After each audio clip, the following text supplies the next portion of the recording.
She found the engagement ring receipt in her husband's desk drawer.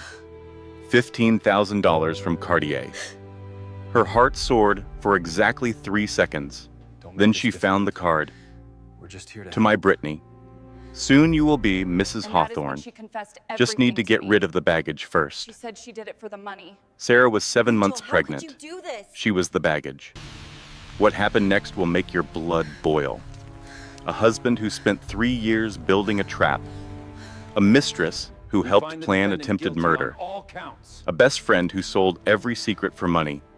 You have the right And a to pregnant remain woman silent. who lost everything. Her home, her money, her family, and nearly her baby. I love you so much. But here's what Marcus Hawthorne did not know.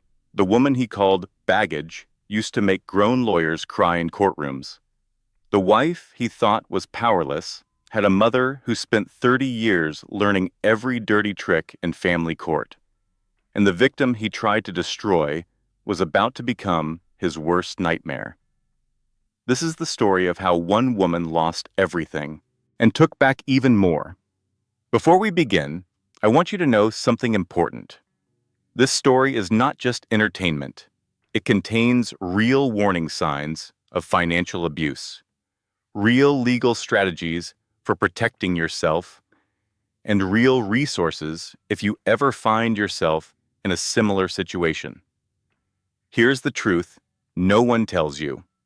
The most dangerous moment in an abusive relationship is not when you find out the truth.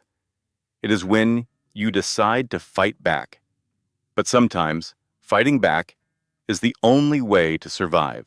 Every woman deserves to know how predators operate and how to fight back.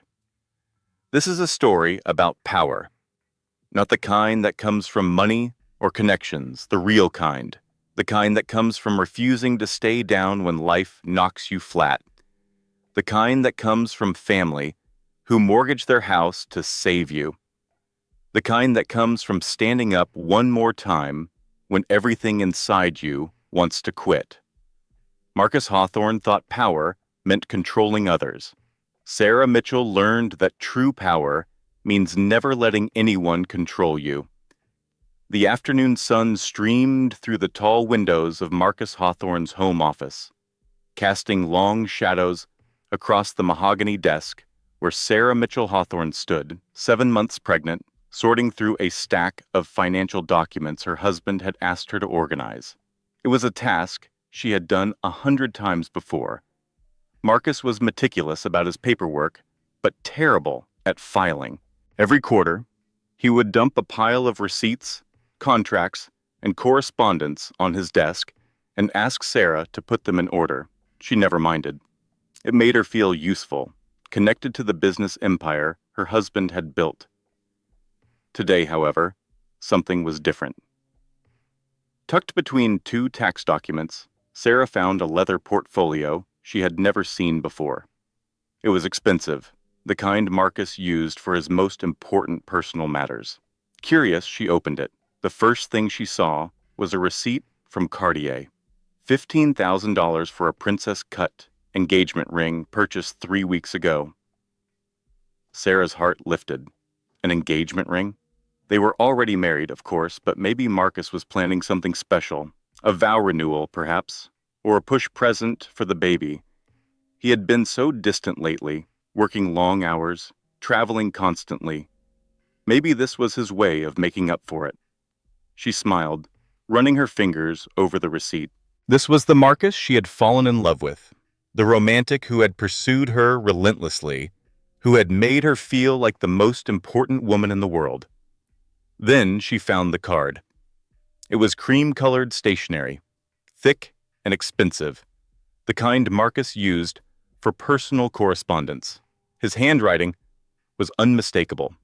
Those sharp, confident strokes she had once found so attractive. Sarah read the words once, then again, then a third time, because surely she must be misunderstanding. To my Brittany, the card read, soon you will be Mrs. Hawthorne. Just need to get rid of the baggage first. All my love, M. The portfolio slipped from Sarah's fingers. Brittany, his executive assistant. The young blonde woman who always seemed to be standing a little too close to Marcus at company events. The woman Sarah had dismissed as harmless because Marcus had assured her there was nothing to worry about.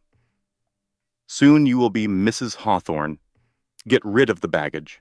Sarah's hands went instinctively to her pregnant belly. The baby kicked, strong and insistent, as if sensing that something was terribly wrong. She was the baggage, her and the child growing inside her. The child Marcus had seemed so happy about just 6 months ago. The child he had cried over when they saw the ultrasound together, calling it the greatest blessing of his life. All lies. Every single moment had been a lie. Sarah stood frozen in the middle of the office, her mind racing through the past 3 years of her marriage. Every late night at work, every business trip that stretched longer than planned, every time Marcus had looked at his phone and smiled at a message he never showed her. She had trusted him completely. She had given up her career for him, her independence, her entire identity. And all that time, he had been planning to throw her away like garbage. The anger came first, hot and overwhelming. She wanted to storm downstairs and confront him. She wanted to scream and throw things and make him feel even a fraction of the pain that was tearing through her chest. But then something else took over. Something cold and calculating. Something that remembered she had graduated top of her class from Duke Law School. Something that remembered she had been a rising star at one of Charlotte's most prestigious law firms before Marcus convinced her to give it all up. Sarah took a deep breath, then another. She pulled out her phone and photographed the card. The receipt, the portfolio, the drawer where she had found them. She checked the metadata on the photos to make sure the date and time were recorded. Then she put everything back exactly as she had found it. The card and the portfolio between the tax documents in their original pile. He thinks I am stupid, Sarah whispered to herself, her voice barely audible in the quiet office. That is his first mistake. She walked out of the office, closing the door softly behind her. She moved through the penthouse apartment that had been her home for 3 years, seeing it now with different eyes. The expensive furniture Marcus had chosen without consulting her. The art on the walls that she had never liked but learned to tolerate. The nursery she had spent months decorating for a baby her husband apparently never intended to raise. All of it was a lie. A beautiful, elaborate lie designed to keep her compliant and controlled, while Marcus lived his real life somewhere else. Sarah stopped in front of the full-length mirror in the master bedroom. She looked at herself, really looked, for the first time in months. A pregnant woman in expensive maternity clothes, living in a penthouse she did not own, married to a man who was planning to discard her like yesterday's newspaper. How had she let this happen?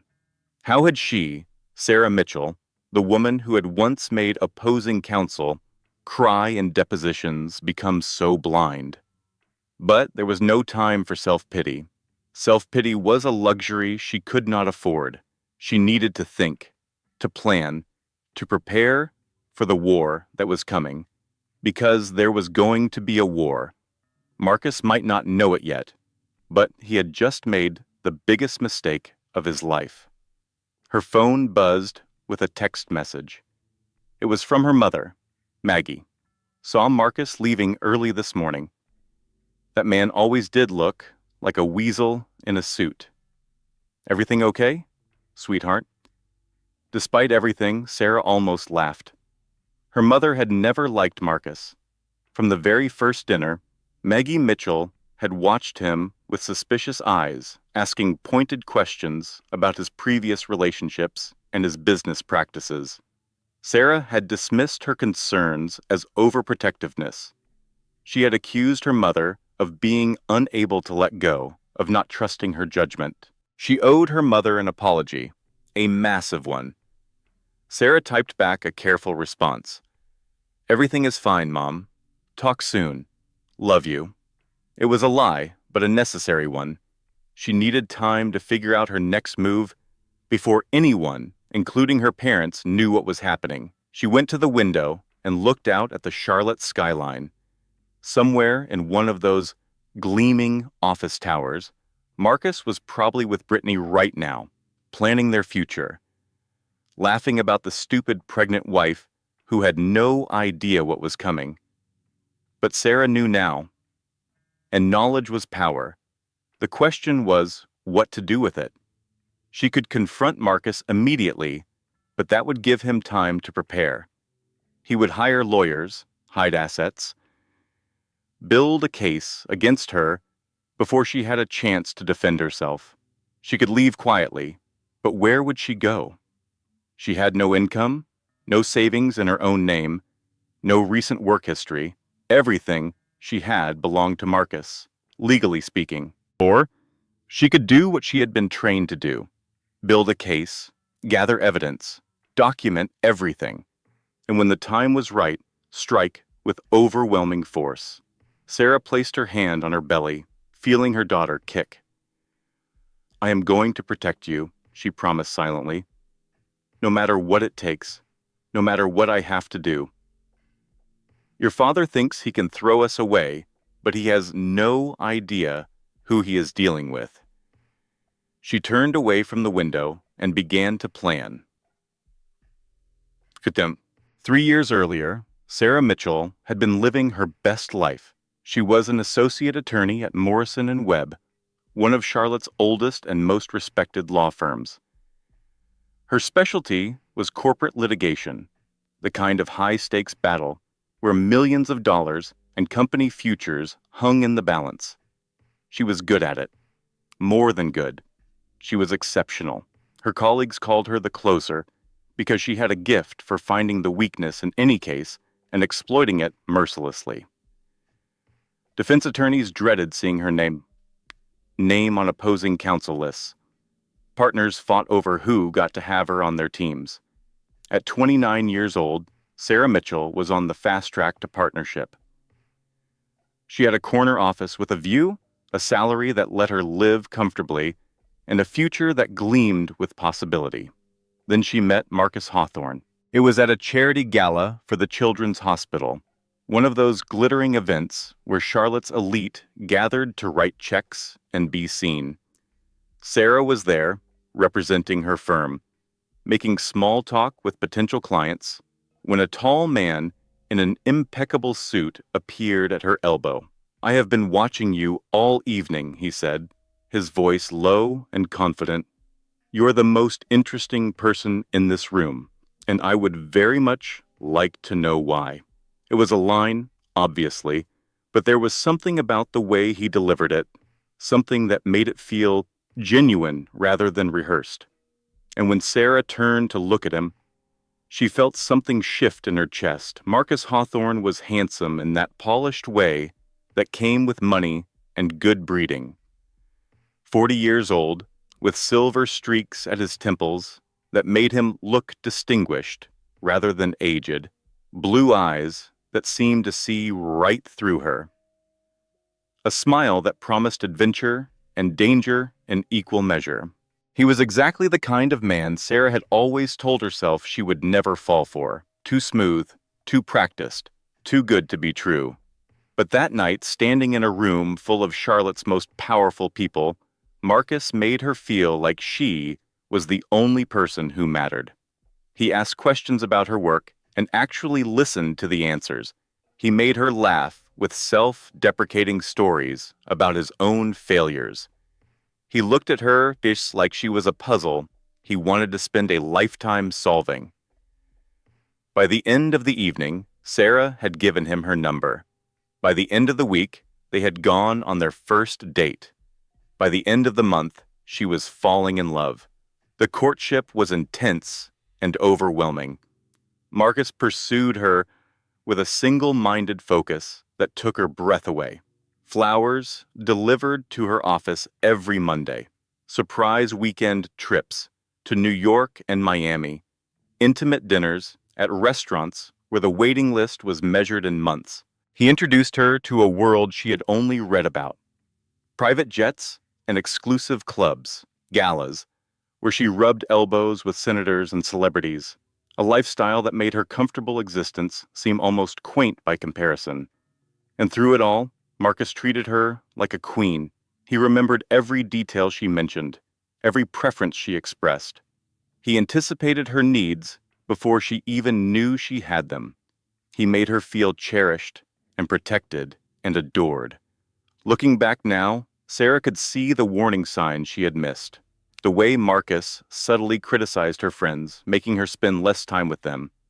The way he suggested she was working too hard, planting seeds of doubt about her career. The way he positioned himself as her savior, the one person who truly understood and appreciated her.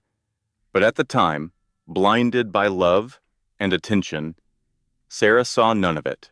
They were married after a year of dating in an intimate ceremony at the Hawthorne family estate. Sarah's parents attended, her mother tight-lipped and concerned, her father trying to be supportive despite his own reservations. "You do not have to do this," Maggie had whispered before the ceremony. "If you have any doubts at all, we can leave right now." No questions asked, Sarah had laughed and hugged her mother. "I love him, Mom. He makes me happy. I know you are worried, but I promise you, Marcus is a good man." Those words haunted her now. The changes started slowly after the wedding. Marcus began suggesting that Sarah cut back her hours at work. She was tired all the time, he said, stressed. She deserved to enjoy life after working so hard for so long. Then the suggestions became more pointed. Why did she need to work at all? Marcus made more than enough money for both of them. She could relax, pursue hobbies, focus on them as a couple. Was not that more important than some corporate law firm? Sarah resisted at first. Her career was important to her. Her independence was important to her. But Marcus was persistent, and he was persuasive. And eventually, she found herself agreeing to take a leave of absence. Just temporarily, she told herself. Just until she figured out what she really wanted. The leave of absence became permanent. Sarah told herself she was happy. She had time to read, to exercise, to decorate the penthouse exactly the way she wanted. She had time to be the perfect wife, to support Marcus in his business endeavors, to build a life together. But somewhere along the way, she stopped being Sarah Mitchell. She became Mrs. Marcus Hawthorne, an accessory, a decoration, a possession. She did not notice when her name disappeared from their joint accounts. Did not question when Marcus took over handling all their finances, did not protest when he suggested she did not need her own credit cards, her own bank statements, her own financial independence. By the time she realized what had happened, it was too late. She had no money of her own, no career to fall back on, no identity separate from the man she had married. And now, standing in the ruins of her marriage, with a baby on the way, and nothing to her name, Sarah finally understood the trap she had walked into. Marcus Hawthorne had not married her because he loved her. He had married her because he saw something he wanted to own and control. And for 3 years, he had systematically dismantled every part of her life that existed outside of him. But he had made schauen, betrayte das critical error. He had forgotten that beneath the designer clothes and the careful makeup, beneath the role of dutiful wife she had learned to play so well, Sarah Mitchell was still a fighter, and she was about to remind him exactly who he had married. Sarah spent the next 24 hours pretending everything was normal. She made dinner for Marcus when he came home from work. She listened to his stories about meetings and deals and office politics. She smiled and nodded, and played the role of devoted wife so perfectly that he never suspected a thing. All the while, her mind was racing, planning, strategizing, building a case the way she had been trained to do. She needed evidence. More than just the card and the receipt. She needed documentation of everything Marcus had done over the past 3 years. The accounts he had hidden from her, the assets he had moved, the lies he had told. She needed allies, people who could help her navigate the legal minefield ahead. Her old colleagues at Morrison and Webb, her parents, anyone who might be willing to stand with her against one of Charlotte's most powerful businessmen. And she needed a plan, a step-by-step strategy for extricating herself from this marriage with her dignity, her child, and at least some of her assets intact. Sarah fell asleep that night with her mind still churning, running through scenarios and contingencies like a chess player planning moves ahead. She was awakened the next morning by voices in the bedroom. Marcus was standing at the foot of the bed, flanked by two men she had never seen before. One was thin and severe-looking, wearing an expensive gray suit and carrying a leather briefcase. The other was heavy-set and clinical, holding a clipboard and watching her with unsettling detachment. Sarah sat up, her heart immediately hammering. Her hand went instinctively to her belly, to the baby she had to protect. "Marcus, what is going on? Who are these people?" Marcus moved closer, his face arranged in an expression of deep concern. It was masterfully done, the kind of performance that would have fooled anyone who did not know what he really was. "Sarah, honey," he said, his voice gentle and worried, "I need you to stay calm. Everything is going to be okay." "What are you talking about?" "Stay calm about what?" The thin man in the gray suit stepped forward. "Mrs. Hawthorne, my name is Arthur Pendleton. I am your husband's attorney." "His attorney?" Sarah's blood ran cold. "Why does my husband need an attorney in our bedroom at 7 in the morning?" "And I am Dr. Raymond Harrison," the heavy-set man added. "I am a psychiatrist. Your husband has asked me to conduct an evaluation." "An evaluation?" Sarah looked from face to face, trying to understand what was happening. "Marcus, explain this to me right now." Marcus sat on the edge of the bed, reaching for her hand. Sarah pulled back instinctively. "Honey," Marcus said, his voice dripping with manufactured sadness, "we are all worried about you.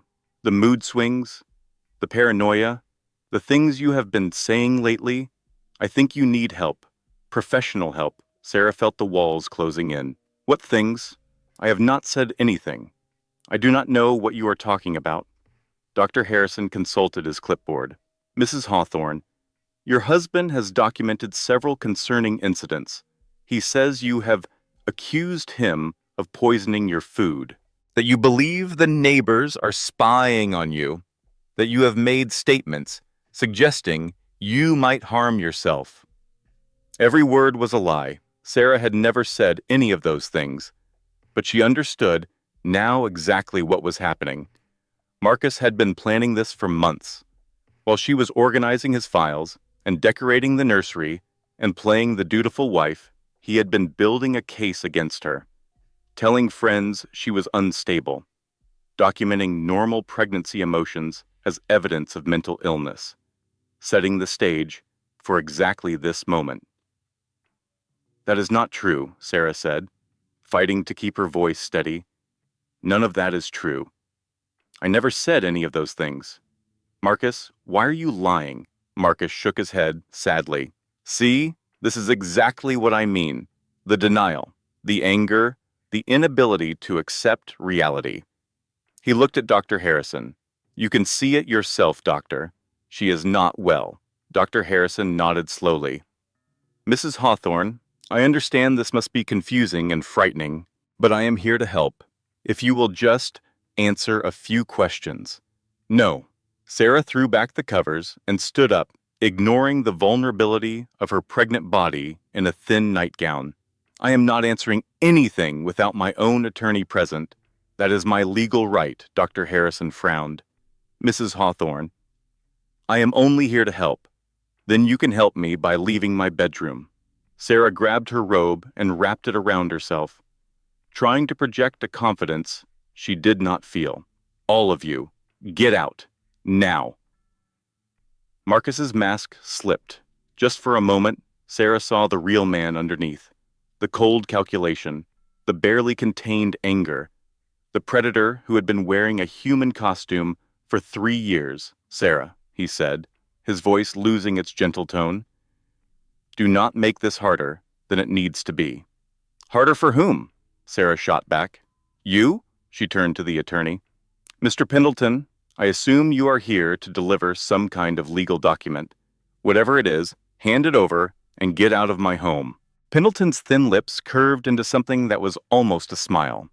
He opened his briefcase and extracted a thick stack of papers. "Mrs. Hawthorne, your husband has filed for divorce. Given your documented mental instability, he will be seeking full custody of the child upon birth. Additionally, you are being served with an eviction notice. You have 72 hours to vacate the premises." Sarah took the papers, her hands remarkably steady despite the earthquake happening inside her chest. Full custody, eviction, mental instability. Marcus had thought of everything. "This is my home," Sarah said. "I have lived here for 3 years. "Actually," Marcus replied, all pretense of concern gone now. "The house is in my company's name. It always has been. You are just a guest who overstayed her welcome." He straightened his tie. "I will have someone pack your things." He turned and walked out of the bedroom, followed by Dr. Harrison. Pendleton lingered for a moment, studying Sarah with cold professional interest. "A word of advice, Mrs. Hawthorne," he said quietly. "Do not fight this. Your husband has resources you cannot possibly match. The more you struggle, the worse this will be for you. Take the settlement we are offering and walk away." "What settlement?" $5,000. "Enough to start over somewhere else. Somewhere far from Charlotte." Sarah stared at him. $5,000. After 3 years of marriage. After giving up her career, her independence, her entire life. $5,000 and a demand to disappear. "Get out," she said. "Get out of my house." "It is not your house," Pendleton replied, "but have it your way. We will see you in court." He left, closing the bedroom door behind him with a soft click. Sarah stood alone in the room that had been hers for 3 years. She listened to the sounds of Marcus and his entourage leaving. The front door closing, car engines starting. Then the silence crashed over her. Her legs gave out. She sank onto the bed, clutching the divorce papers to her chest, trying to process what had just happened. In the span of 10 minutes, she had lost everything. Her home, her marriage, her future. And if Marcus had his way, she would lose her child too. The tears came then, hot and uncontrollable. Sarah cried like she had not cried since she was a child, great heaving sobs that shook her entire body. She cried for the life she thought she had, for the husband she thought she knew, for the future she had imagined with such naive certainty. But even as she cried, a small part of her mind was already working, analyzing, planning. Marcus thought he had won. He thought he had broken her completely, left her with nothing to fight back with. He was wrong. Sarah Mitchell had been a shark before she ever met Marcus Hawthorne, and sharks did not stay beaten for long. She wiped her eyes and reached for her phone. Time to call in reinforcements.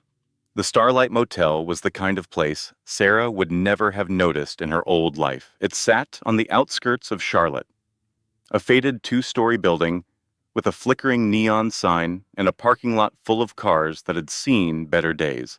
But it was cheap. $49 a night, payable in cash. And right now, cheap was all Sarah could afford. She had emptied her secret savings that afternoon. $347, squirreled away over 2 years from grocery money and small purchases Marcus never questioned. It was not much, but it was hers. Everything else was gone. Her credit cards had been canceled within hours of Marcus serving the divorce papers. Her access to the joint checking account had been revoked. Even her car, the sleek BMW Marcus, had bought her as a wedding gift. was technically in his name. She had driven away from the penthouse in her old Honda Civic, the car she had owned before the marriage, the one Marcus had wanted her to sell, but she had stubbornly kept in storage. Thank God for small acts of defiance. Now she sat on the sagging motel bed, staring at her phone, trying to figure out her next move. She called her parents first. The phone rang and rang before clicking to an automated message. "We are sorry.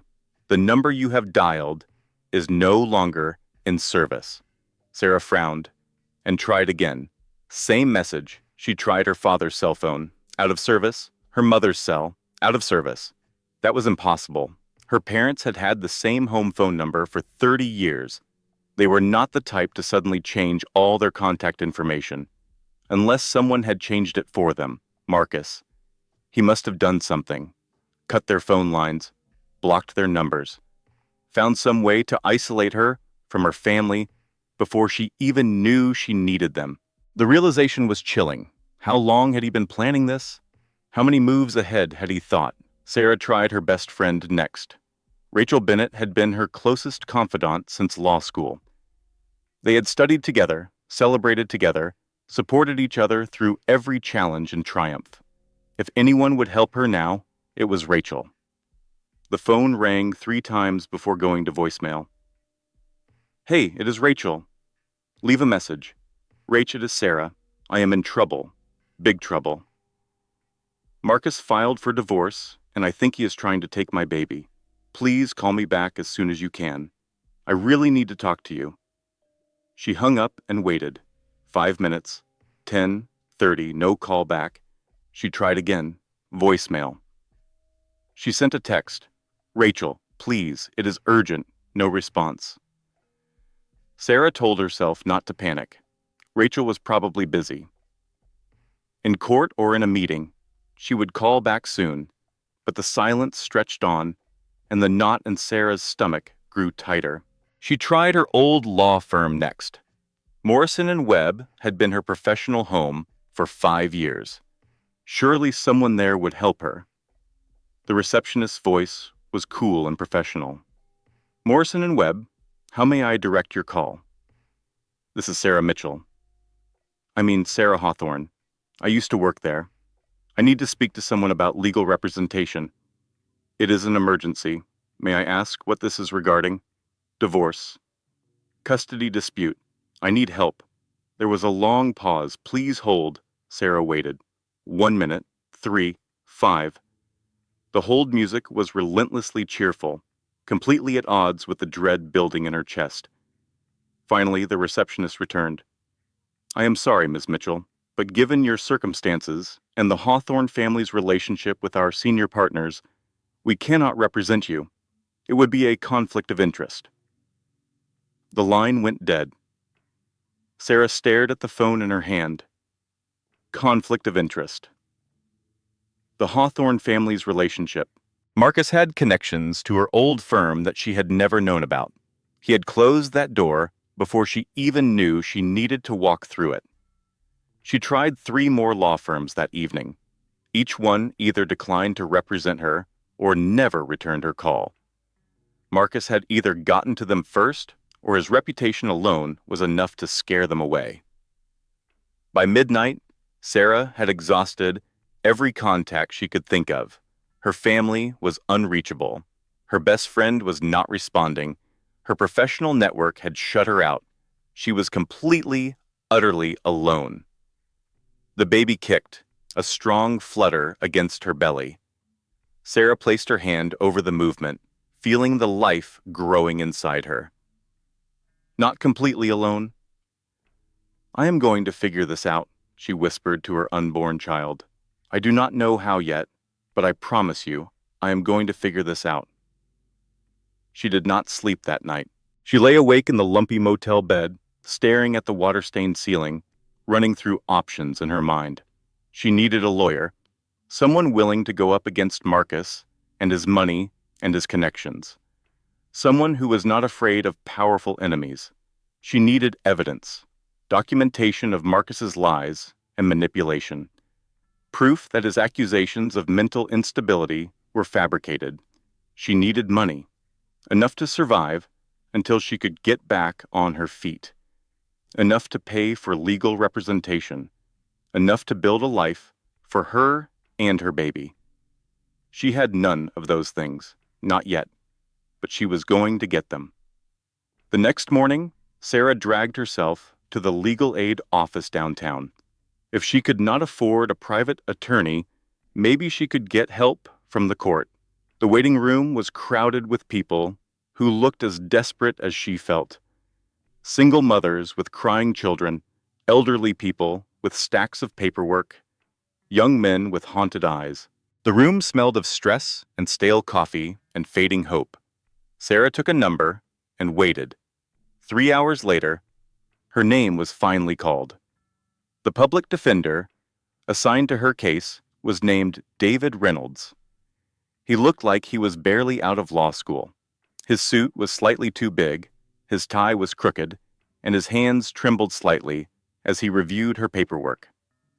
"Mrs. Hawthorne," David said, his voice cracking with nervousness, "I have to be honest with you. Your husband has retained Whitmore and Associates. They are the most expensive family law firm in the state. They have never lost a custody case." Sarah felt her heart sink. "What are my chances?" David could not meet her eyes. "He is claiming you are mentally unstable. He has a psychiatrist's evaluation supporting that claim. He has statements from multiple witnesses saying you have exhibited erratic and paranoid behavior. Those are lies," Sarah said firmly. "That evaluation was conducted by a man who spent 5 minutes with me. Those witness statements are from people Marcus has bribed or manipulated. I believe you." David finally looked up at her, and she saw genuine sympathy in his young face. "But Mrs. Hawthorne, believing you and proving it in court are two very different things. Your husband has resources we cannot match. He has connections we cannot touch. And the judge assigned to your case has a history of siding with fathers in custody disputes. What are you saying? That I should give up?" David hesitated. "There is something else you should know." He pushed a document across the table. "Your husband has filed a motion to have your baby taken into protective custody immediately upon birth. He is arguing that your mental state makes you a danger to your own child." The room tilted. Sarah gripped the edge of the table to steady herself. "They cannot do that," she whispered. "They cannot just take my baby. They can petition for it." David's voice was gentle but honest. "Whether they succeed depends on the judge. And given everything your husband has already put in place, the odds are not in your favor." Sarah walked out of the legal aid office in a daze. She found herself in a small park across the street, sitting on a weathered bench, watching children play on a rusted swing set. 7 months pregnant. $300 to her name. No job, no home, no family, no legal resources, and a husband who was determined to destroy her completely. How had her life fallen apart so quickly?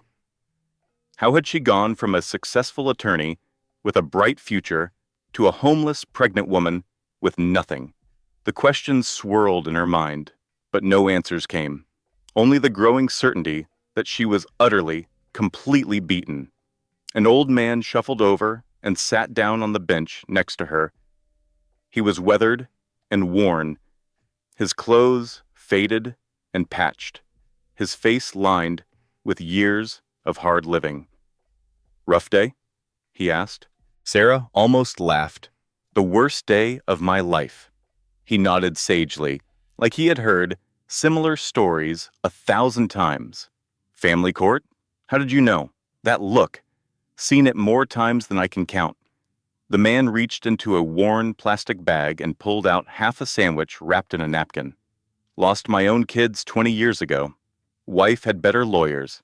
He held out the sandwich. "You hungry? Looks like you are eating for two." Sarah's pride wanted to refuse, but she had not eaten all day, and the baby was kicking insistently. She took the sandwich. "Thank you." They sat in silence for a few minutes, watching the children play. You gonna fight? The man asked finally. Sarah shook her head. With what? I have nothing. No money, no lawyer, no one who can help me, neither do I. But I am still here. The man stood up, gathering his plastic bag. Listen, lady, I have seen a lot of people come through this park over the years, all of them going through hell of one kind or another. The ones who make it are not the ones with the most money or the best lawyers. They are the ones who refuse to quit. He started to shuffle away, then stopped and looked back. That baby is gonna need a mama. You gonna be there for it, or you gonna let the bastards win? He disappeared down the path before Sarah could answer. She sat there until the sun began to set, thinking about what he had said, about fighting, about refusing to quit, about being there for her child. The bastards were not going to win, not if she had anything to say about it. Her phone buzzed, an unknown number. Sarah answered without thinking. Sarah? Oh, thank God. It was her mother's voice, frantic and relieved, and slightly tearful. Baby, I have been trying to reach you for 2 days. Someone cut our phone lines. Your father had to drive to the neighbor's house just to make this call. Mom? The tears came suddenly, unexpectedly. Mom, I am in so much trouble. I know, sweetheart. I know everything. Maggie Mitchell's voice hardened into something fierce and protective. That weasel husband of yours thought he could cut you off from your family. He has no idea who he is dealing with. Mom, he is taking everything. He is trying to take my baby. Listen to me, Sarah. I was a family court paralegal for 30 years. I know every dirty trick in the book, and I know how to beat them. Your father and I are coming to Charlotte first thing tomorrow morning. What can you do? He has so much money. He has lawyers. He has connections everywhere. Maggie Mitchell laughed, but there was no humor in it. Marcus Hawthorne thinks he is powerful because he has money. But he is about to learn that there is something more powerful than money. What is that? A mother protecting her daughter. Maggie's voice softened. Do not give up, baby. Do not you dare give up. Help is on the way. For the first time since finding that card in Marcus's office, Sarah felt something other than despair. She felt hope. Maggie Mitchell arrived in Charlotte the next morning like a 5'2" force of nature. She took one look at the Starlight Motel and immediately declared it unacceptable. Within an hour, she had moved Sarah to a slightly better establishment with weekly rates, a working deadbolt, and at least some semblance of cleanliness. Then she got to work. Sarah watched in amazement as her mother transformed the small motel room into a command center. Papers covered every surface. A laptop was set up on the desk. A whiteboard had been propped against the wall, covered in notes and diagrams. Mom, Sarah said hesitantly, what is all this? This is 30 years of family court experience, sweetheart, Maggie smiled grimly. I may not have your law degree, but I know how these cases work, and I know how to fight dirty when someone threatens my family. Robert Mitchell, Sarah's father, sat quietly in the corner.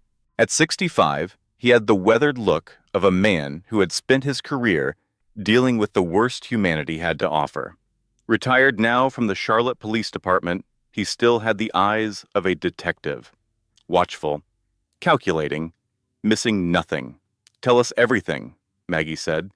From the beginning, do not leave anything out. So Sarah did. She told them about finding the card and the receipt, about the ambush the next morning, about the lies Marcus had told and the documents she had been forced to sign, about the phone calls that went unanswered and the doors that had been slammed in her face. When she finished, Maggie and Robert exchanged a look, the kind of look that comes from 40 years of marriage, a conversation held entirely without words. That man is dumber than he thinks he is, Maggie said finally. What do you mean? He thinks he planned everything perfectly. Maggie pulled out a stack of printouts from her bag. But he left a trail, a mile wide. All we have to do is follow it.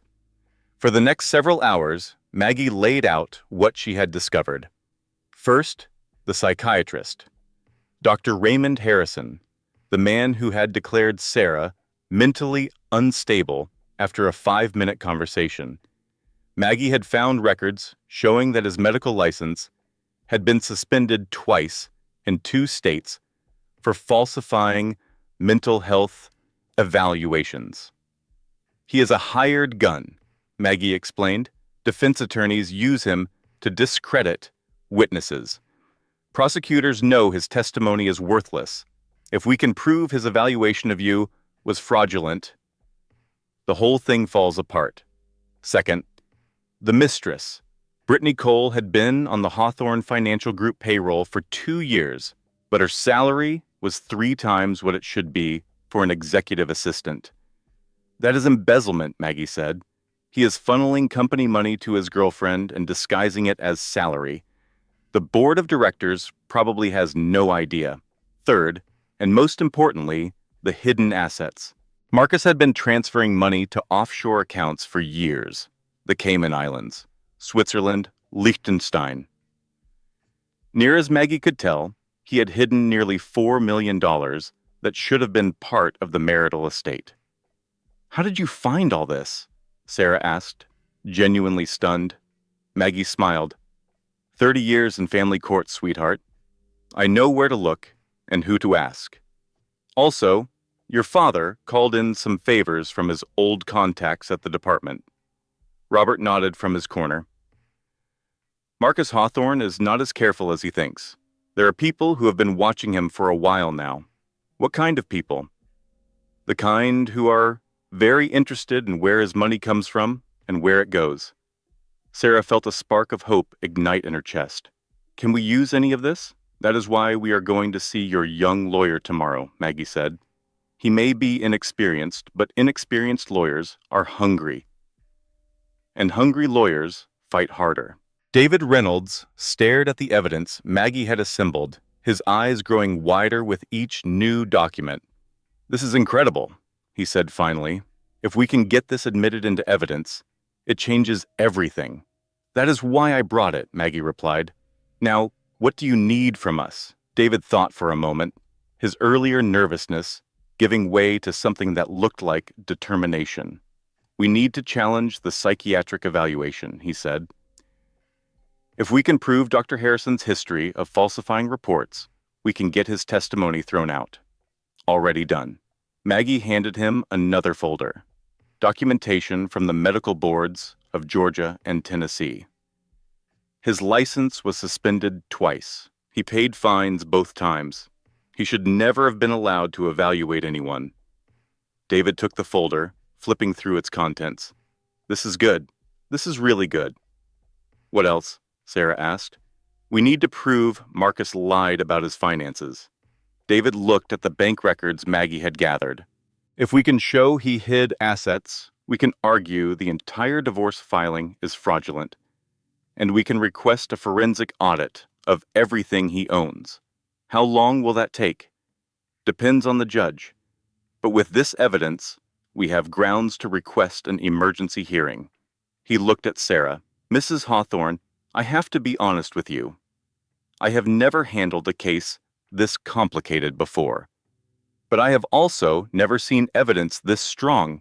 If you are willing to fight, I think we have a real chance. Sarah looked at her mother, her father, her young, inexperienced lawyer, who was willing to go up against one of Charlotte's most powerful men. I am willing to fight, she said.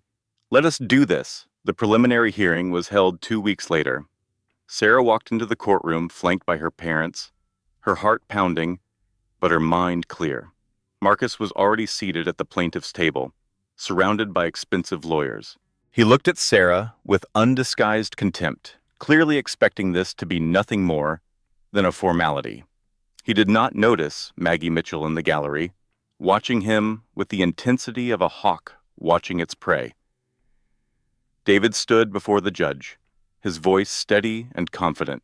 Your Honor, we move to have the psychiatric evaluation of Mrs. Hawthorne declared inadmissible. The doctor who conducted this evaluation, Dr. Raymond Harrison, has had his medical license suspended twice for falsifying mental health assessments.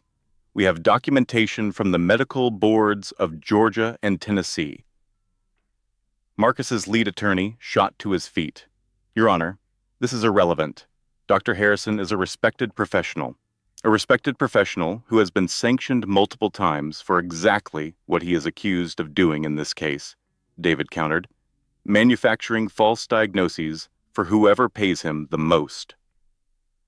The judge reviewed the documents, his expression darkening with each page. Mr. Pendleton, were you aware of Dr. Harrison's disciplinary history when you retained him? Marcus's attorney hesitated a moment too long. We relied on his credentials as presented, Your Honor. His credentials as presented were fraudulent. The judge set the papers down firmly. The psychiatric evaluation is inadmissible. I am also ordering an investigation into potential perjury charges against Dr. Harrison. Sarah watched Marcus's face go pale. Furthermore, David continued, we have evidence that Mr. Hawthorne has been concealing marital assets in offshore accounts. We request full financial disclosure and a forensic audit of all accounts connected to Hawthorne Financial Group. Marcus's attorney did not even attempt to object. He was too busy whispering urgently with his client. Motion granted, the judge ruled. And Mrs. Hawthorne, you will retain all parental rights pending trial. There will be no protective custody order for your unborn child. Sarah burst into tears of relief. David squeezed her hand under the table. After the hearing, Marcus intercepted her in the hallway. His mask of civility had cracked, revealing the monster underneath. You think this changes anything? He hissed. You are nothing, Sarah. A nobody from nowhere. I built an empire while you were folding laundry. This is far from over. Sarah looked at the man she had wasted 3 years of her life on. She felt no fear anymore, only cold, clear determination. You are right, Marcus. This is far from over. And when it is, you will wish you had just let me go. She walked away, leaving him standing in the courthouse corridor with his expensive lawyers and his impotent rage. In the car, Maggie handed Sarah a small white box. What is this? Cupcake. Maggie grinned. Bought it this morning. I knew we were going to win. Mom, we need to save money. Sweetheart, victory tastes better with frosting. That is just science. For the first time in weeks, Sarah laughed. But neither of them knew that the battle had only just begun, and Marcus Hawthorne had weapons in his arsenal that they had not even begun to imagine. 1 week after their courtroom victory, Sarah arrived at the courthouse for a routine status hearing. She was feeling confident. The morning sickness had finally passed. The baby was healthy, according to her latest checkup. And for the first time in months, she could see a future where she and her child might actually be okay. Then she walked into the courtroom and her entire world shattered. Rachel Bennett was sitting at Marcus's table. Sarah froze in the doorway, unable to process what she was seeing. Rachel, her best friend since law school. Rachel, who had been her maid of honor at the wedding. Rachel, who she had confided in through every struggle and heartbreak of the past 3 years. Rachel, who had not returned a single phone call since this nightmare began. Rachel? Sarah's voice came out cracked and broken. What are you doing over there? Rachel would not meet her eyes. Marcus's attorney rose smoothly from his seat. Your Honor, we would like to introduce our new co-counsel, Ms. Rachel Bennett. She is also prepared to give testimony regarding Mrs. Hawthorne's character and mental state. New co-counsel, testimony. Character and mental state. Sarah understood then. She understood everything. Rachel had been working for Marcus all along. The hearing proceeded like a waking nightmare. Rachel took the stand, her face carefully blank, and delivered testimony that was designed to destroy Sarah completely. Sarah has always been emotionally unstable, Rachel said, her voice flat and rehearsed. In college, she had a complete breakdown during finals week. She has talked about harming herself on multiple occasions. She once told me she was not sure she was ready to be a mother. She said she was afraid she would hurt her baby. Every word was a knife. These were things Sarah had shared in private, vulnerable moments. The stress of law school exams, which everyone felt. The normal doubts every pregnant woman experiences. Confidences shared with a trusted friend now twisted into weapons. You are lying. Sarah was on her feet before she knew it. I trusted you. How could you do this? Mrs. Hawthorne, the judge said sharply. Sit down immediately, or I will hold you in contempt. David pulled her back into her chair. She was shaking so badly she could barely stay upright. The testimony continued for another 20 minutes. Rachel painted a picture of a woman who was unstable, unreliable, potentially dangerous. Everything was either a complete fabrication or a truth warped beyond recognition. When it was finally over, Sarah felt hollowed out, empty, like Rachel had reached inside her and scooped out everything that made her human. David caught up with her in the hallway after the hearing. His face was grim. I found out what happened, he said quietly. Marcus has been paying off Rachel's law school debt. $180,000. In exchange, she has been feeding him information about you for months. Months? Sarah felt like she might vomit. How long? Since before you found the card. Since before any of this started. She was reporting everything. Every conversation. Every text. Every strategy we discussed. He knew every move before we made it. Sarah leaned against the wall, her legs threatening to give out. She was supposed to be my friend. My best friend. David was silent. There was nothing he could say. Maggie appeared, her face dark with fury. That woman is going to rot in hell for what she did. Mom, Sarah whispered, I do not know if I can do this anymore. Everyone I trusted, everyone I thought was on my side, they have all been bought or manipulated. I have nothing left. Maggie grabbed her daughter's shoulders, forcing Sarah to look at her. You have us. You have David. You have that baby inside you who needs her mother to keep fighting. You are not nothing, Sarah. You are a Mitchell, and Mitchells do not quit. But Sarah could not respond. The betrayal was too complete, too devastating to process. She went back to her motel room alone that night, sat on the bed, stared at her phone, every text message she had ever sent to Rachel, every tearful phone call, every secret she had shared in a moment of vulnerability. All of it had been reported back to Marcus. All of it had been used to build a case against her. I have no one, Sarah whispered to the empty room. Everyone I trusted has been bought or blocked. I am completely alone. Her hands went to her belly. The baby kicked, strong and insistent, almost alone.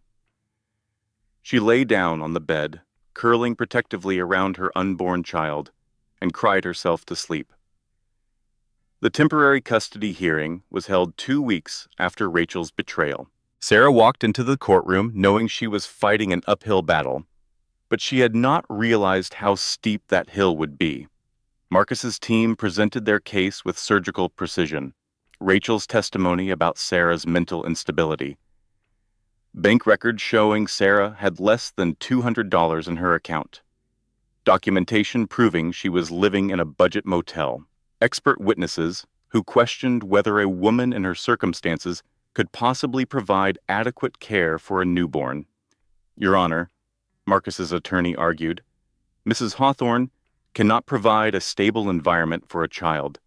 She has no permanent housing, no income, no support system. The child would be at risk. David fought back with everything he had, but it was like trying to hold back a flood with a paper cup. Every argument was countered. Every piece of evidence was dismissed or diminished. The machinery of Marcus's wealth and influence ground forward relentlessly.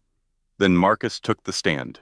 He cried, actually cried, or produced a convincing enough imitation that even Sarah found herself momentarily wondering if the emotion was real. Your Honor, Marcus said, his voice breaking with manufactured sorrow. I love my wife. I have always loved her.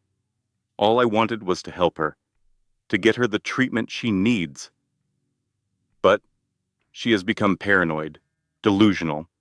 She accuses me of things I would never do. He paused, dabbing at his eyes with a handkerchief that probably cost more than Sarah's weekly motel bill. I am terrified for my child. What if something happens when she is alone with the baby?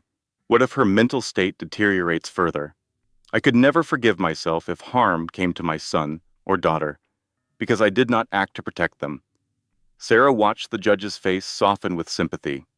For Marcus, the man who had spent 3 years methodically destroying her life was now playing the victim, and it was working. The ruling came down like a guillotine.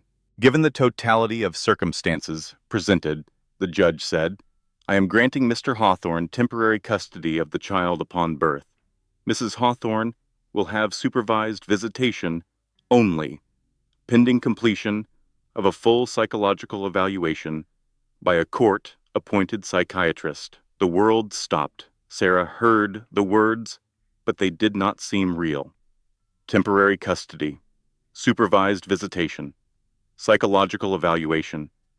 They were going to take her baby, the baby she had carried for 7 months, the baby she had talked to every night, promising to protect it no matter what, the baby that was the only good thing to come from her disastrous marriage.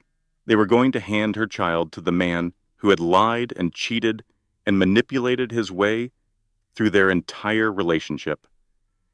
She heard herself speaking, though the words seemed to come from somewhere far away. Please, please, you cannot do this. I am not mentally ill. I am not a danger to anyone. I am just a pregnant woman who got divorced by a man with better lawyers. Mrs. Hawthorne, the judge said coldly, emotional outbursts like this are precisely why I am concerned about your stability. The hearing ended. David led Sarah out of the courtroom, supporting her arm because her legs had apparently stopped working properly. Outside, she found a bench and collapsed onto it. A few minutes later, someone sat down beside her. She looked up to see the homeless man from the park, the one who had given her half his sandwich weeks ago. Back again? He asked. They are taking my baby.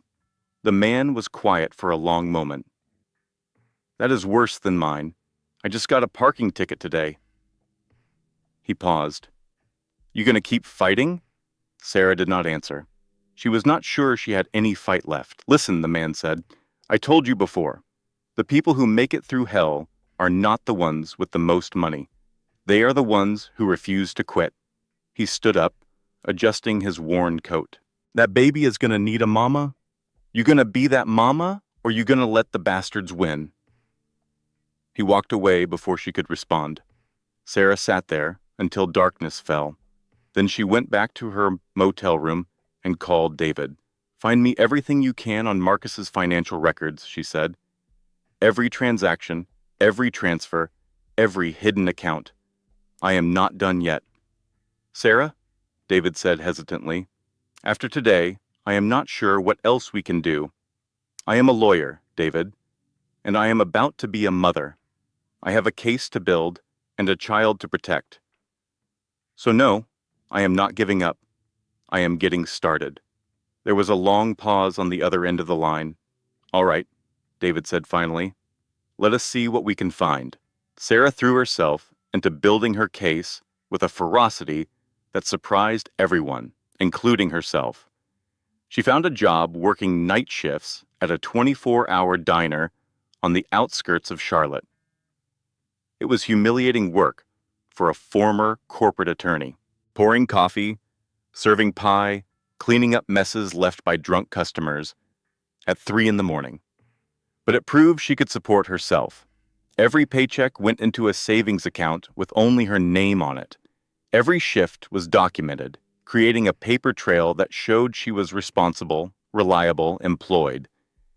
She moved out of the motel and into a small apartment in a modest part of town. 400 square feet, barely room for a bed and a crib, but it was clean and safe and hers. The lease was in her name. The utilities were in her name. For the first time in years, she had something that belonged to her alone. Maggie and Robert mortgaged their house to hire a private investigator. When Sarah protested, her mother shut her down immediately. "That is my grandbaby," Maggie said fiercely, "and you are my daughter. There is nothing in this world I would not do for either of you. Now stop arguing and let us get to work." The investigator, a former FBI agent named Frank Wheeler, was worth every penny of what they paid him. 2 weeks later, he delivered his findings. "Brittany Cole has a criminal record," Frank said, spreading documents across Sarah's tiny kitchen table. "Fraud charges from 5 years ago. Credit card schemes, identity theft, the works." The charges were mysteriously dropped right around the time she started working for Marcus. Sarah leaned forward. "What else?" "Hawthorne Financial Group is under federal investigation for money laundering. The FBI has been building a case for over a year. Your husband does not know it yet, but he is about to have much bigger problems than a divorce." A fierce satisfaction spread through Sarah's chest. "And the hidden assets? 4 million in offshore accounts, just like your mother suspected. But there is more." Frank pulled out another document. Marcus took out a massive loan against his company's shares 3 years ago. He used it to pay off gambling debts in Las Vegas and Macau. The loan is held by a private equity firm, and he has missed the last 2 payment deadlines. The man is leveraged up to his eyeballs. One wrong move, and his whole empire comes crashing down. David called that same evening with news of his own. "Sarah, I found something huge. The prenup you signed?" "I tracked down the original draft from Marcus's previous attorney. The version you signed is different. Paragraphs were removed, terms were altered. You were defrauded." "What does that mean?" "It means the prenup is almost certainly void. Fraud in the execution. If I can prove this to the judge, you are entitled to half of everything Marcus owns, including those hidden millions." The second hearing was held on a crisp autumn morning. The leaves on the courthouse lawn had turned gold and red, and Sarah felt like the season of her own life was finally changing. David presented the evidence of the fraudulent prenup with methodical precision. He exposed the hidden offshore accounts with damning documentation. He revealed Brittany's criminal history and her suspicious salary, painting a picture of systematic corruption. The judge's expression grew darker with each new revelation. "Mr. Hawthorne," the judge said, "you testified under oath that you had fully disclosed all marital assets. Are you now telling this court that you have $4 million in offshore accounts that were never declared?" Marcus had gone pale. His expensive attorneys were huddled together, whispering frantically, searching for an escape route that did not exist. "Your Honor," Marcus's lead attorney stammered, "we would like to request a continuance to address these new allegations." Denied. The judge turned to Sarah. "Mrs. Hawthorne, I am reversing my temporary custody order. You will retain custody of your child upon birth. Furthermore, I am ordering a full forensic audit of Mr. Hawthorne's finances." Sarah burst into tears of relief. That evening, Maggie and Robert took her out for dinner at a real restaurant. The first nice meal she had eaten in months. Robert raised his glass. "To my daughter, the toughest woman I know." Maggie clinked her glass against his. "And to my grandbaby, who is going to have one hell of a story to tell someday." Sarah looked at her parents, at David, who had become a true friend, at the evidence they had gathered through sheer determination and hard work. For the first time in months, She felt like everything might actually be okay. She should have known better. 3 days after her courtroom victory, Sarah was walking to her car after finishing her shift at the diner. It was nearly midnight. The parking lot was almost empty, illuminated only by a few flickering streetlights. She did not see the black SUV until it was too late. It came out of nowhere, no headlights. Engine roaring. Moving fast, too fast. Sarah dove to the side instinctively, but the vehicle still clipped her. She spun through the air, her body curling protectively around her pregnant belly, and crashed into a parked car. She hit the ground hard. Pain exploded through her side, her arm, her head. And then, worse than any of that, she felt something shift inside her. The baby. "Help!" she screamed. "Someone help me!" The SUV peeled away, tires screeching, disappearing into the night. Sarah lay on the cold asphalt, watching its taillights vanish. Feeling warm wetness spreading beneath her, she was bleeding. The ambulance arrived within 10 minutes. The paramedics worked quickly, stabilizing her, cutting away her clothes, shouting medical terminology she could barely process through the haze of pain and terror. By the time they reached the emergency room, it was clear that the baby was in distress.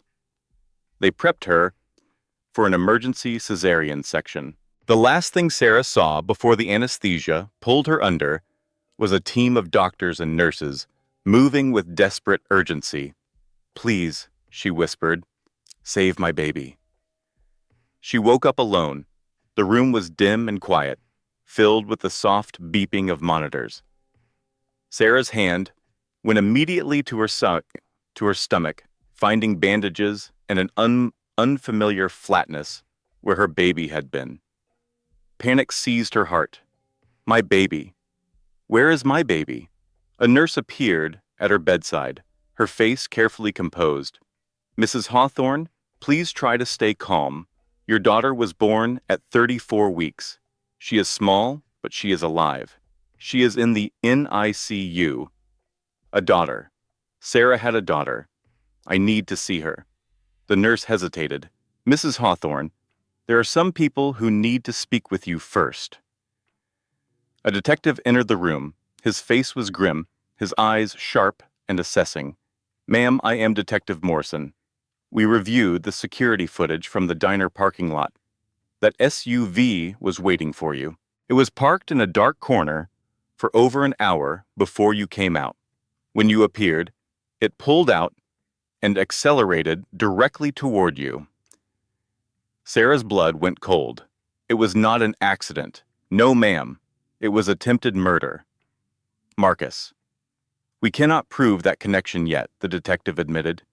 "The license plates on the SUV were stolen. We are working on tracking down the vehicle and the driver.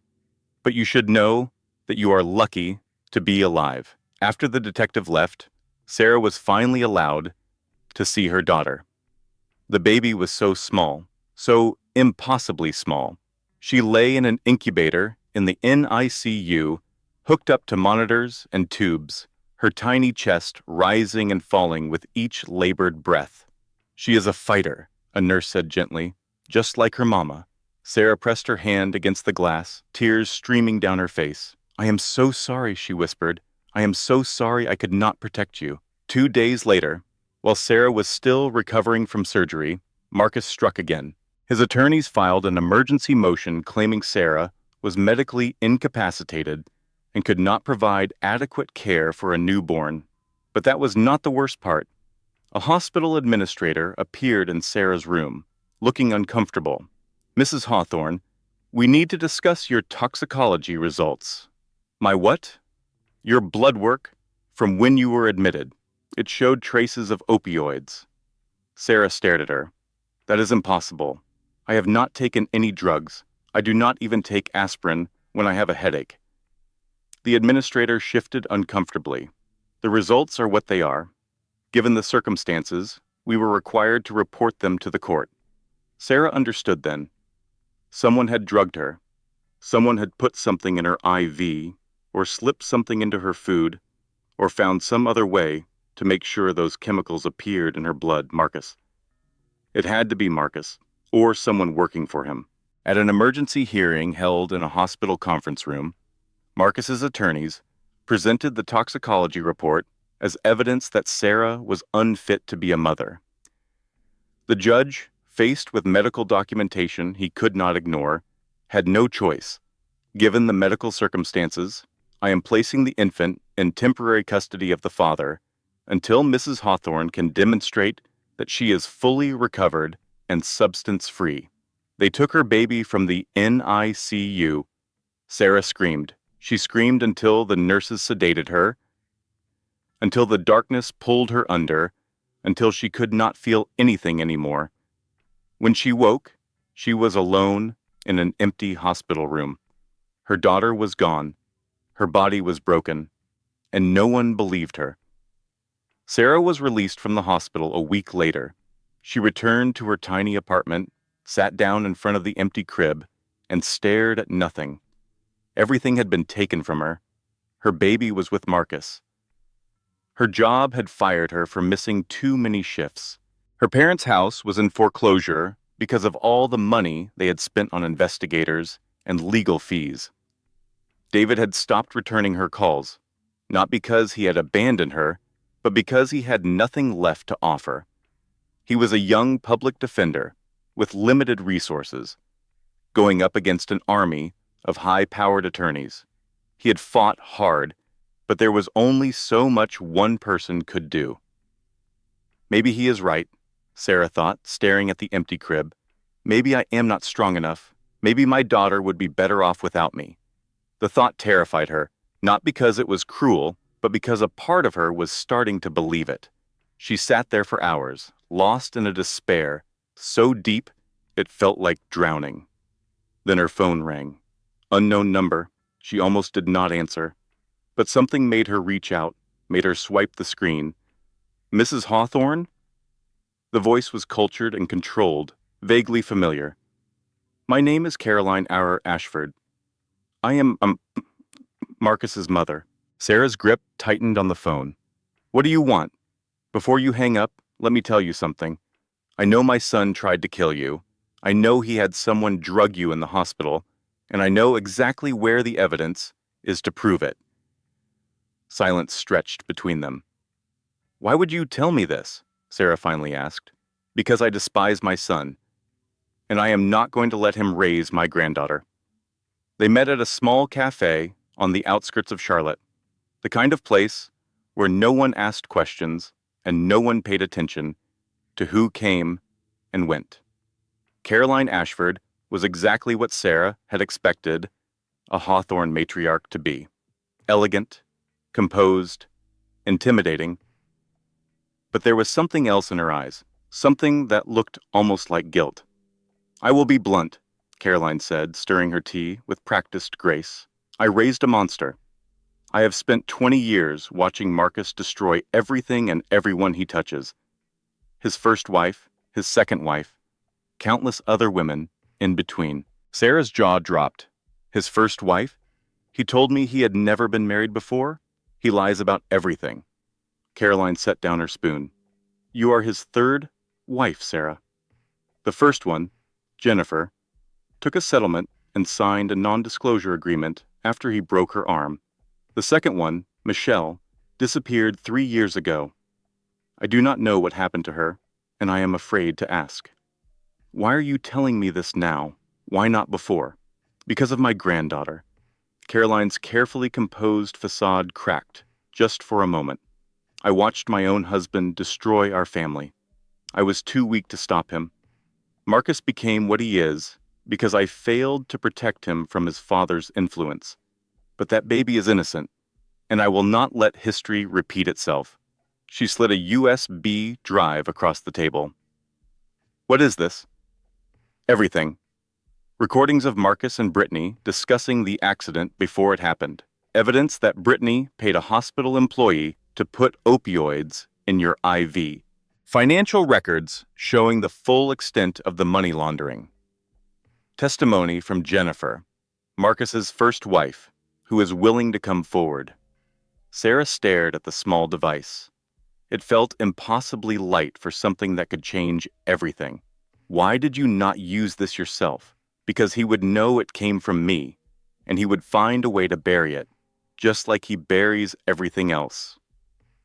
Caroline met Sarah's eyes. I need someone with nothing left to lose. Someone who will not stop until Marcus faces justice. You have every reason to want him destroyed, and now you have the weapons to do it. Sarah picked up the USB drive. I never expected help from you. I thought you hated me. I hated that I knew what he would do to you, and I could not stop it. Caroline stood, gathering her purse. Make him pay, Sarah, for both of us, for all the women he has hurt. And most importantly, for that little girl who deserves better than Marcus Hawthorne as a father. That night, Sarah gathered her team in her tiny apartment. Maggie, Robert, David, who had come back the moment she called with news. And now, Caroline, working in secret against her own son. They reviewed the evidence on the USB drive. It was damning beyond anything Sarah had imagined. Audio recordings of Marcus and Brittany planning the accident. We just need to scare her, Marcus's voice said on the recording. Maybe rough her up a little, make her lose the baby. Then we can say she is mentally unstable and take custody without any problems. Text messages between Brittany and a hospital employee named James Walsh. $5,000 to add something to her IV. Make it look like she is using drugs. Nobody will believe anything she says after that. Financial records showing wire transfers to offshore accounts, shell companies, and suspicious entities that federal investigators had been tracking for months. Robert used his old police contacts to dig deeper. The SUV that hit Sarah had been rented by Brittany's brother using a fake ID. The fake ID had been made by a forger Marcus had used before. We have enough, David said, his voice tight with excitement. We have more than enough. They contacted the FBI agent who had been building the money laundering case against Hawthorne Financial Group. When he saw what they had, his response was immediate. Mrs. Hawthorne, with this evidence, we can bring RICO charges. This is not just fraud anymore. This is organized crime. Sarah looked at the empty crib in the corner of her apartment. Soon, she would fill it again. Soon, her daughter would come home. The final custody hearing was scheduled for a cold December morning. Christmas decorations sparkled in the courthouse windows, incongruously cheerful against the gray winter sky. Marcus Hawthorne arrived like a king returning to his castle. $5,000 suit, team of expensive lawyers, the smug confidence of a man who had never faced real consequences for anything in his life. He looked across the courtroom at Sarah, sitting alone with only David beside her, and he smiled. She looks defeated, he whispered to his lead attorney. This will be over by lunch. He did not notice that Sarah was smiling too. The hearing had barely begun when the courtroom doors burst open. FBI agents in tactical gear streamed into the room. Behind them came Detective Morrison, the same detective who had investigated the hit and run. Marcus Hawthorne, the lead agent announced, you are under arrest for wire fraud, money laundering, conspiracy to commit murder, and RICO violations. The courtroom erupted into chaos. Marcus's face cycled through emotions faster than Sarah could track. Confusion, disbelief, fear, rage. This is a mistake, he sputtered. I have done nothing wrong. This is all lies. You have the right to remain silent, the agent continued, snapping handcuffs around Marcus's wrists. I strongly suggest you use it. As they pulled Marcus toward the door, Sarah stood up and walked toward him. The agents paused, allowing her a moment. She looked at the man who had systematically destroyed her life, the man who had tried to take her child, her freedom, her sanity, the man who had tried to kill her and their unborn daughter. You thought I was powerless, Sarah said quietly. You spent 3 years making sure of it. No money, no job, no connections, You isolated me from my family. You turned my best friend into a spy. You tried to have me committed when I would not go quietly. And when none of that worked, you tried to murder me, Sarah, Marcus started, his voice desperate now that the reality of his situation was finally sinking in. Please, you have to understand. I was under pressure. I made mistakes. I understand perfectly. Sarah leaned closer, her voice dropping to a whisper. You thought you were marrying a helpless housewife you could manipulate and discard. But you forgot something important, Marcus. I was a lawyer before I was your wife. Did you really think I would let you win? The agents pulled him away. His screams echoed down the corridor until the doors closed behind him. Outside the courthouse, Brittany Cole was being arrested as well. She was sobbing hysterically, her designer makeup running down her face in black rivers. This is not fair, she wailed. He told me we would be together. He promised we would have everything, ma'am. The detective said flatly, You have the right to remain silent. I suggest you exercise it. Rachel Bennett was next. She tried to run when she saw the officers approaching, but they caught her before she reached the end of the block. Sarah, Rachel screamed as they handcuffed her. Please, I can explain. He threatened me. He said he would destroy my career if I did not cooperate. Sarah walked past without a word. There was nothing left to say to the woman who had pretended to be her friend while selling her out at every turn. Back in the courtroom, the judge reviewed the evidence that had been presented. Given the extraordinary circumstances revealed today, the judge said, I am granting full and permanent custody of the minor child to Mrs. Sarah Hawthorne. Mr. Hawthorne's parental rights are hereby terminated. Furthermore, I am awarding Mrs. Hawthorne the full value of the hidden marital assets, totaling approximately $4.2 million, as well as 50% of all remaining marital property. Sarah broke down in tears. Maggie wrapped her arms around her. Robert wiped his eyes. Even David was crying. 2 hours later, Sarah walked into the facility where her daughter had been held in protective custody during the legal proceedings. The social worker brought out a small bundle wrapped in a pink blanket. The baby's eyes were open now, alert and curious, looking up at her mother with something that might have been recognition. Sarah took her daughter in her arms for the first time since the night they had been torn apart. The baby cooed softly, one tiny hand reaching up to grasp Sarah's finger.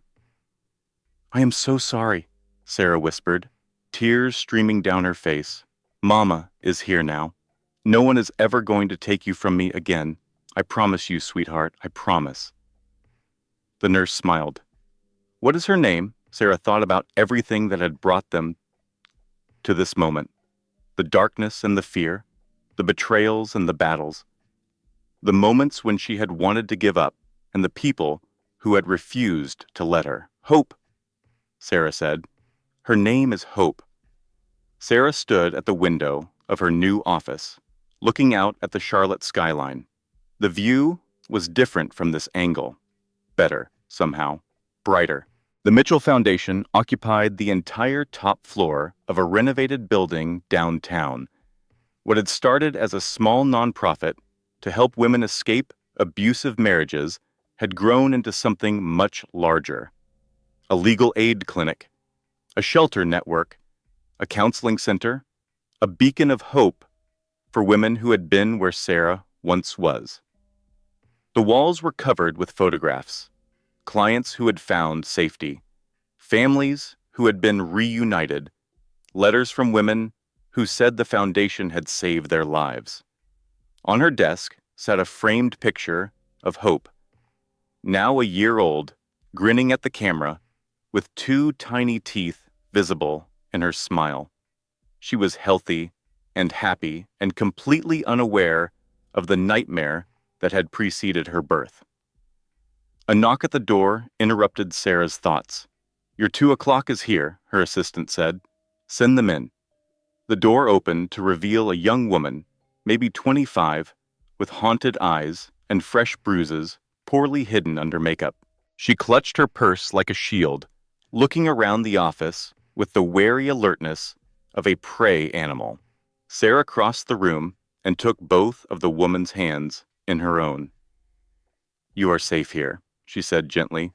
"Whatever you need, whatever has happened, we are going to help you. I promise." The woman burst into tears. Later that afternoon, Caroline Ashford arrived for her weekly visit with Hope. The relationship between Sarah and her former mother-in-law had become something neither of them expected, not quite friendship, but something like respect, a shared understanding of what Marcus truly was, and a shared commitment to making sure Hope never knew that darkness. "Your mother is on television again," Caroline said, nodding toward the small screen in the corner of the office. Sarah turned to see Maggie Mitchell being interviewed on a national morning show, discussing resources for domestic abuse survivors. Her mother had become something of a celebrity, the fierce grandmother who had helped take down a criminal empire. "She is going to be more famous than me," Sarah laughed. "She deserves it." Caroline smiled. She raised a fighter. The door opened again. David Reynolds walked in, carrying a stack of files. He had changed in the past year. No longer the nervous young public defender she had met in that cramped legal aid office. Now he was the Foundation's chief legal counsel, confident and capable, leading a team of attorneys who had adopted Sarah's philosophy of fighting for the underdogs. "The Hawthorne case is officially closed," David said. "All appeals denied. Final sentencing confirmed. How long? 25 years. No possibility of parole." David set down the files. He will be an old man before he sees the outside of a prison cell. If he survives that long. "What do you mean?" David hesitated. "There have been some incidents. Apparently, the criminal organization Marcus was laundering money for is not happy about losing their financial conduit. He has been transferred to protective custody 3 times already." Sarah felt nothing. No satisfaction, no pity, just a distant awareness that the man who had nearly destroyed her life was now reaping exactly what he had sown. And the others? Brittany Cole got 15 years for conspiracy and fraud. She is currently in a federal facility in West Virginia. Rachel Bennett got 5 years for obstruction of justice and perjury. She is already trying to negotiate a reduced sentence in exchange for testimony against some of Marcus's other associates. Sarah nodded slowly. "Then it really is over." "It is over," David confirmed. "You won." After everyone had left, Sarah sat alone in her office as the sun set over Charlotte. Hope was at home with a nanny, probably eating something she was not supposed to, and making a mess of her high chair. Sarah thought about the woman she had been 2 years ago, a prisoner in a gilded cage, isolated and controlled, so beaten down that she had forgotten who she really was. She thought about the woman she had become, a mother, a lawyer, a fighter, an advocate for women who had no one else to fight for them. The journey between those 2 women had been the hardest thing she had ever done. There had been moments when she wanted to give up, moments when the darkness seemed too deep to escape, moments when she had believed the lies Marcus told about her, believed that she truly was worthless and broken and beyond saving. But she had kept fighting, and she had won. Her phone buzzed with a text from her mother. "Coming over for dinner tonight? Hope misses her grandma." Sarah smiled and typed back, "Would not miss it for the world." She gathered her things and headed for the door, pausing to look at the plaque that hung in the lobby of the Mitchell Foundation. "They thought she was powerless," it read. They were wrong. Outside, the evening air was cool and clean. Sarah walked to her car, thinking about dinner with her family, thinking about Hope's smile, thinking about all the women the Foundation would help in the coming years. Marcus Hawthorne had thought he was crushing a helpless victim. He had been so very wrong, and now, surrounded by the family who had fought beside her and the life she had built from the ashes of her old one, Sarah Mitchell finally understood what real power looked like. It looked like hope. It looked like love. It looked like a woman who refused to be broken. Now, if stories about strong women overcoming impossible odds speak to your soul, you are in the right place. This channel is built for women who have been through storms and came out stronger. Women who refuse to be victims. Women who fight for themselves and for each other. This story is not just about revenge. It is about reclaiming your identity when someone tries to erase you. It is about the power of family who refuse to let you fall. And it is proof that the people who underestimate you always regret it. If you are going through something similar, remember this. You are not broken. You are not weak. You are just not finished fighting yet. If that sounds like you or someone you want to become, hit that subscribe button and join our community. We release new stories every week. And trust me, you do not want to miss what is coming next. Drop a comment telling me, have you ever trusted someone who turned out to be completely different than you thought? I read every single comment, and your stories inspire the content we create here. Now, settle in, get comfortable, and let me tell you how Sarah Mitchell went from homeless and pregnant to watching her husband get dragged away in handcuffs. Let us begin. This content was carefully researched, crafted, and manually edited by our team to bring you meaningful stories with real lessons. Every detail was chosen to inspire, educate, and remind you of your own strength. Thank you for being here. Now go be someone's hope today.